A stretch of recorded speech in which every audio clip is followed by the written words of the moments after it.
Այժմ քննարկում ենք մշտական հանձնաժողովների նախագահների ընտրության հարցը։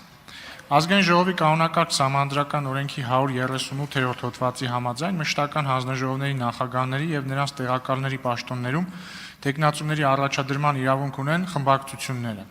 Մշտական հանձնաժողովների նախագահների եւ նրանց տեղակալների պաշտոններում падգամավորների կազմից տեխնացուների առաջադրման իրավունքը խմբակցությունների միջև բաշխվում է ըստ յուրաքանչյուր պաշտոնի համար ստացված գործակցի, որը հաշվարկվում է դոնթի բանաձևով։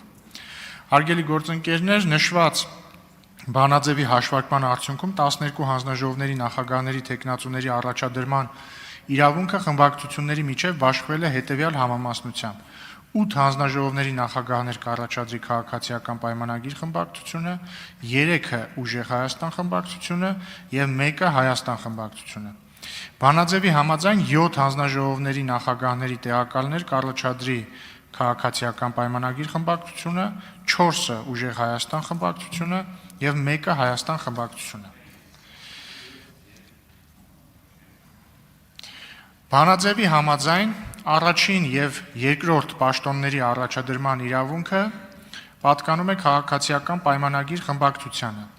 Եվ այժմ ձայնը տրվում է խմբակցության ղեկավար Արուսյակ Մանավազյանին ներկայացնելու համար համապատասխան հանձնաժողովները, որոնք ընտրում է քաղաքացիական պայմանագիրը։ Քաղաքացիական պայմանագիր խմբակցությունը ընտրում է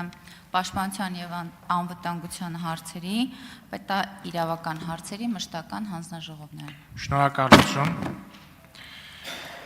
Բանաձևի համաձայն երրորդ պաշտոնի առաջադրման իրավունքը պատկանում է Ուժեղ Հայաստան խմբակցությանը եւ ձայնը տրվում է խմբակցության ղեկավար Նարեկ Կարապետյանին ներկայացնելու համար ընտրությունը։ Համեցեք։ Ուժեղ Հայաստան խմբակցությունը ընտրում է ֆինանսավարական եւ բյուջետային մշտական հանձնաժողովի նախագահի։ Շնորհակալություն։ Բանաձևի համաձայն 4-րդ եւ 5-րդ պաշտոնների առաջադրման իրավունքը պատկանում է քաղաքացիական պայմանագիր խմբակցությանը։ Ձայնը տրվում է խմբակցության ղեկավար Արուսյակ Մանավազյանին ներկայացնելու համար համապատասխան հանձնաժողովները։ Քաղաքացիական պայմանագիր խմբակցությունը ընտրում է արտաքին հարաբերությունների մշտական հանձնաժողովը եւ տնտեսական հարցերի մշտական հանձնաժողովը։ Շնորհակալություն։ 6-րդ պաշտոնի առաջադրման իրավունքը պատկանում է Ուժեղ Հայաստան խմբակցությանը, ձայնը տրվում է խմբակցության ղեկավար Նարեկ Կարապետյանին, համեցեք։ Ուժեղ Հայաստան խմբակցությունը ընտրում է տարածքային կառավարման, տեղական ինքնակառավարման, գյուղատնտեսության եւ շրջակա միջավայրի պահպանության հարցերի մշտական հանձնաժողովը։ Շնորհակալություն։ Բանաձևի համաձայն 7-րդ պաշտոնի առաջադրման իրավունքը պատկանում է քաղաքացիական պայմանագիր խմբակցությանը, Տիկին Մանավազյան, համեցեք։ Քաղաքացիական պայմանագիր խմբակցությունը ընտրում է կրթության, գիտության, մշակույթի, սպորտի եւ սփյուռքի հարցերի մշտական հանձնաժողովը եւ առողջապահության հարցերի մշտական հանձնաժողովը։ Տիկին Մանավազյան, 1 հանձնաժողով։ Ինչու՞։ Կրթության